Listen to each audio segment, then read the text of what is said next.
Boom! Welcome back. This is my IS200 and this is episode 2 of rebuilding this car into an absolute weapon.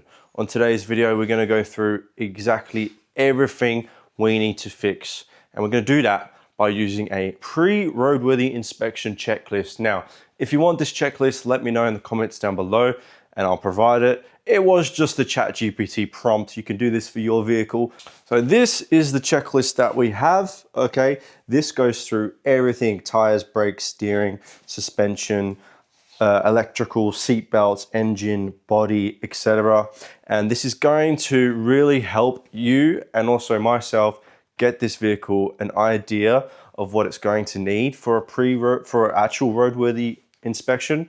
So I'm going to start inside the car, and then I'm going to go around the outside of the car, and then we'll look in the engine, and then we'll look at the brakes and the tires, etc. So we're inside the vehicle. What do we need to look at inside the vehicle? Well, the number one thing that a roadworthy technician is going to pin you for is cracks and dents in your windscreen. This one looks okay. I don't know if it's been replaced, but it looks all right. Now, another roadworthy item that I'm going to write down is, of course, the leaking sunroof, which obviously is a major issue. This needs to be able to close as well. That is a roadworthy, I believe, because my friend's Beamer got canned for the curtain not working. We're going to tick all these issues.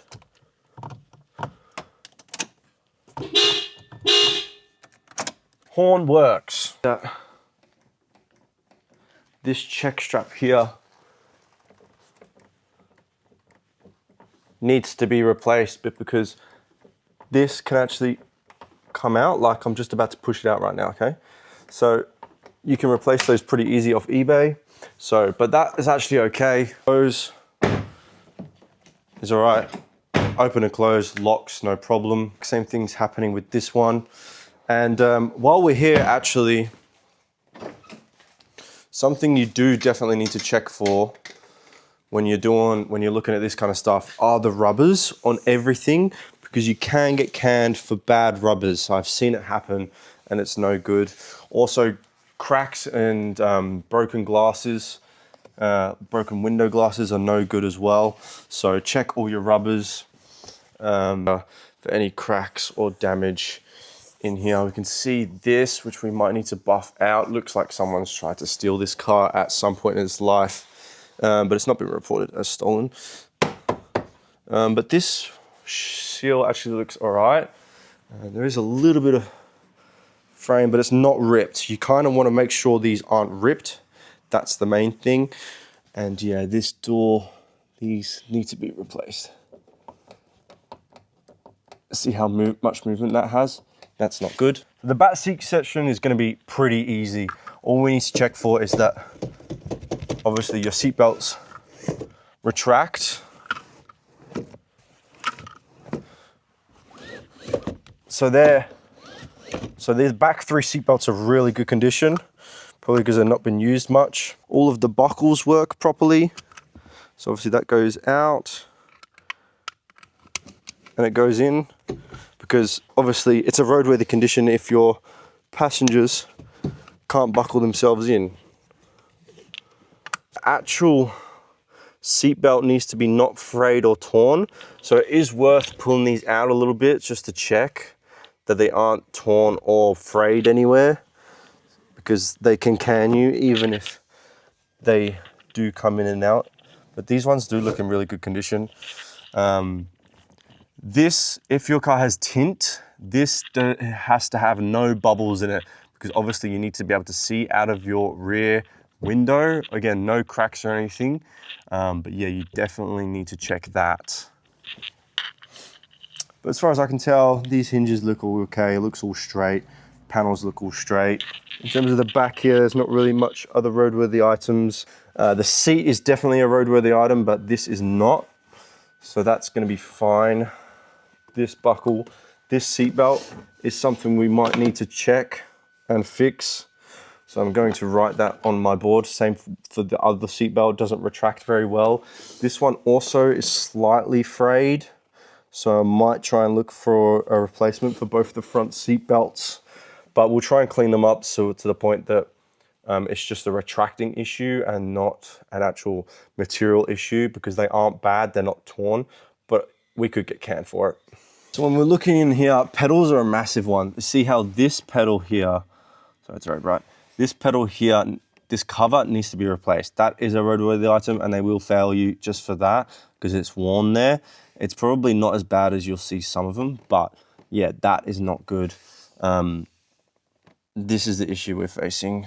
All this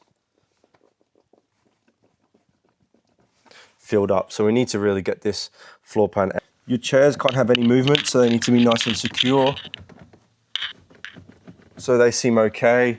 In terms of lights, obviously you can't have any engine lights on. Your gauges need to be working. Your RPM and speedo gauge need to be accurate. This car doesn't have any fuel in it, but anyways, AC I don't think is a roadworthy item. I know all your lights, all your dash lights are a roadworthy item. So if they work, that's great. Obviously this all works. I need to give this a clean because that might be impairing the driver's view. Generally, I've already spoken about the windscreen.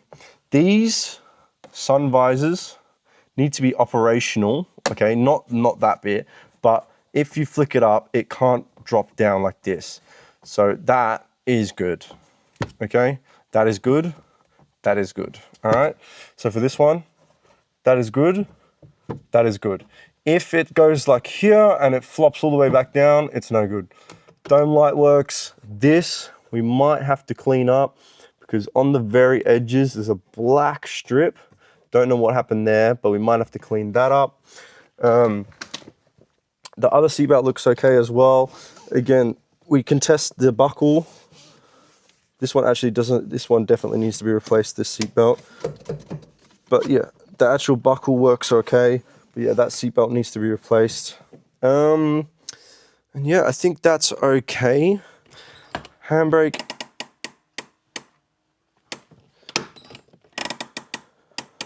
Handbrake seems okay. Glove box is all right. They don't need to worry about that. I think that's basically it for the interior. Whether you know much about cars or not, if you look at a tire, you can sort of, you know, research if the tire is ruined or not. For example, this tire looks pretty new, but it has a lot of cracking on the outer, so it's probably going to get replaced. Probably going to replace all the tires with some Linglongs, some cheap $80 tires just to pass. But yeah, for example, if you see something's leaking, it's probably not going to pass. So put a fail on there and then go and do your research and revise. But let me take you through exactly what I've found so far, which is the headlights. That side is worse. These just need a polish. So that is the first item, really. All of the lights work, the fog lights work, the indicators lights, everything works. They're just hazy, which can impair the amount of light that penetrates through the glass and can be a non-roadworthy item. The next big item, which you've already seen, is the sunroof. This obviously needs to be repaired.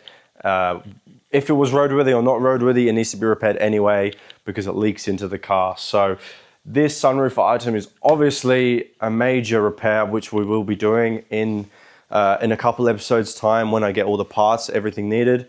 The next item is going to be these seat belts. So you can see that is obviously not a roadworthy item because it does not retract.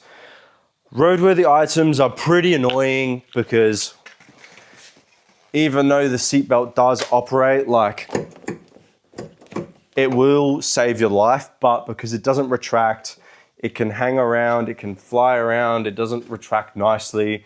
Sometimes you can just fix that with lube and sandpaper on the hinges, but most cases you have to replace them. This one does have a slight little wave to it as well, so I'm probably gonna get canned for that. Another item is the brake pedal has slight wear on the cover. You will get canned for that, so check your brake pedal covers. All of my doors need new check strap pins because there is a slight, you can obviously hear that, there's a slight like knocking to them. All of my door sills are fine. Everything else really interior is really good. Just the two front seat belts needs to be replaced, and probably the pedal. All right, so we're at the back of the car. There's not really much that needs to be done at the back. The right-hand rear number plate globe is out, so I'm gonna have to replace that. Apart from that, body-wise, lights-wise, all the lights work. There's no sort of damage to the lights. They're very clear and visible. I really like the look of factory AEST 200 lights. But yeah, the rear is fine, just that globe. All right, coming up to this section is probably gonna cause us a little bit of trouble. I don't really know the specifics about roadworthy items, but I know that probably doesn't look great. The headlight's hazy, polish that's fine. Looks like it has been hit here, and it looks like this guard has probably been replaced at some point in its life because it kind of looks a different color, which is not the best to see. This obviously is not good either. This seal, that needs to be repaired, but I can do that anyways. This indicator down here needs a cover. Wheel arch liners need to be complete. If there's any sort of ripping in them or holes, they will can you for that, because I did get done on my